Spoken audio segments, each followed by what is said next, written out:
it going? This is Andre Sign Shop TV again, and today we're going to learn how to work with this awesome machine that drives you crazy at times. But you need this machine. I tried to do the sign shop business when I first started. I was like, oh, well, I can do it without laminating. I'm going to save you your time and frustration. You cannot. And it's not the right way to do things. This is just industry standard. This is like things that you need to do in order to be able to mount a sign. You won't be able to mount it on core blacks. I did with tons of soap.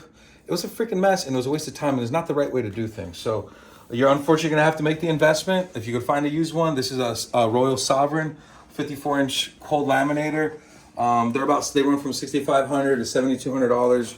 You might find one online, but can I tell you one thing? If you do find one online, take a look at the quality of the rollers and see if they're flat. If these rollers are flat, that means that this thing has been pressed down. This lever on the side has been down for way too long, and it has flattened out the rollers. And they probably don't even use the machine. And that's probably why they want to sell it, because they have no more money. But the deal is this, keep the lever up. If you own this machine, keep the lever up. Try to be disciplined with that, because it's the life of your machine. So we're gonna start fresh, and we're gonna put a different type of vinyl on here. So this is garbage. And I'm gonna grab another piece of vinyl. The tools that we're using today is literally a utility knife and this little flathead screwdriver. And I'll explain why. Let me load this. A lot of people use different types of laminates. There's a million different types of laminates out there. I'm currently using a B-Lam 3mm from N-Glance. We also got Arlon. They have great clear laminate. 3M has a ton of stuff. I have my buddy Pete over here that one day he'll talk to you a little bit more about high performance laminate and 3M vinyl and all that. But if you're just doing a basic sign, you need to laminate it, get it up. The last 3, 4, 5 years, by that time, that person's gonna want a new sign anyways. So this is what I sell a lot of. This is our core. So this is really important, guys, that you understand this here. Come around this side. So you have the laminate, and then you have cores that you work with. When you try to put the backing of when you change out the laminate onto this core and it's not new, it's gonna slide all over the place. It's gonna cause wrinkles. So let me go and grab a new core, and then we're also gonna change this out into a matte, because the customer we're about to do this for wants it on a matte finish. So these things pop out. These things sometimes get stuck. They're a huge pain. Of course, this one has to be the one there. If they get stuck, just put them down. Whatever you do, do not pound either end with a hammer. I pounded them with a hammer one time, and I flattened it like a mushroom, and it wouldn't fit through here. So if this gets tight in here, it means that it's grabbing the vinyl good. Don't pound this with a hammer or the other side, because you'll screw this up. I had to file these things down. Do not hit this with a hammer. I did it and I regretted it. You just gotta put some elbow grease in here. There's your piece. I'll just set it back on here for now. So this is gloss. We're not using gloss today. Put this back here. We use matte. So this is matte. Same deal. So always look at it like this when you're gonna lay it down. If you're putting your laminate here, the paper side needs to come over the top. So when you're putting it on, when you're ready to put this pole back on, make sure the paper's facing up. Paper backing facing up when you're gonna put the pole on. It took me a couple of turns until I figured that out. You'll get used to it after you've done it a few times. Put the pole back in. And I did it backwards. Isn't that cool?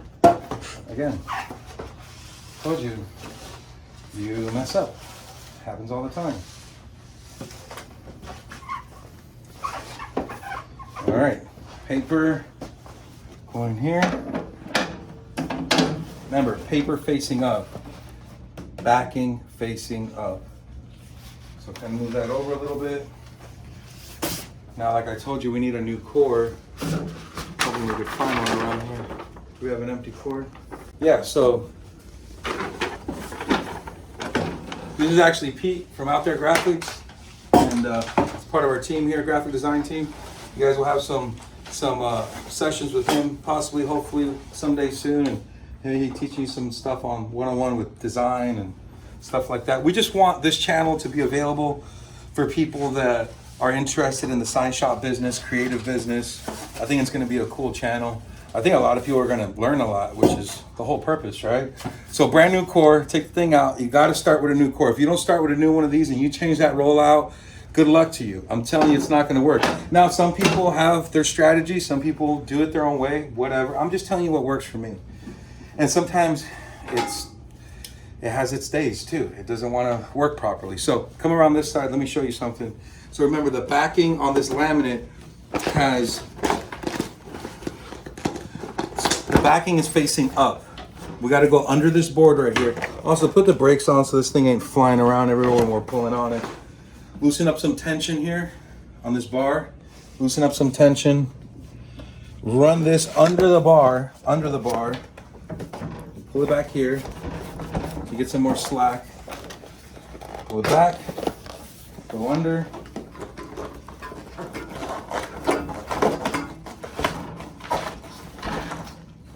I pull right here in the center. Actually, I'll probably move this down a little bit. Pull it down in the center. Now you got the backing under the bar. Remember, this is the backing under the bar. Through this, you put down the lever. You got some good tension here. This is actually really good. Doesn't happen like that all the time. And so this is why I needed a flat screwdriver. So why the flat screwdriver?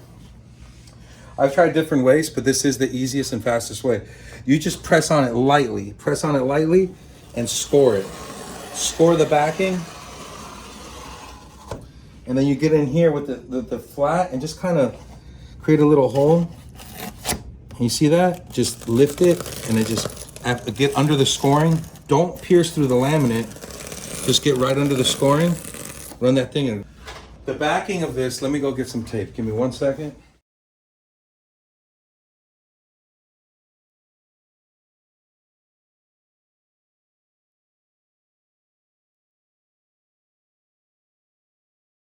All right, so we're back here. Now I got the piece. I want you to pay attention to this piece that's left on here.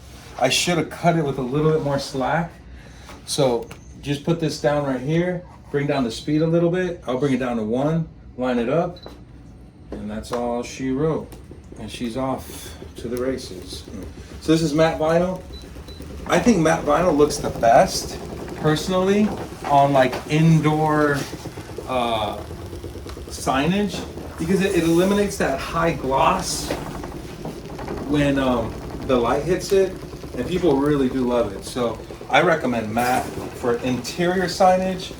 It just gives it such a more cleaner finish. The tension's a little tight on this, but this is exactly, like, man, if there's ever been a good time that I've mounted this, that's the tension you want right there. There's no wrinkles in it. It's like literally perfect. It's just grabbing it and it's laying down perfect. And so that's what you want. Now you got a laminated matte sign. Then you do your finishing and mounting that you saw in our last video. Make sure to message us, send us some questions. We'll be glad to answer them. And God bless. Have a great day. We'll see you on our next video. Peace.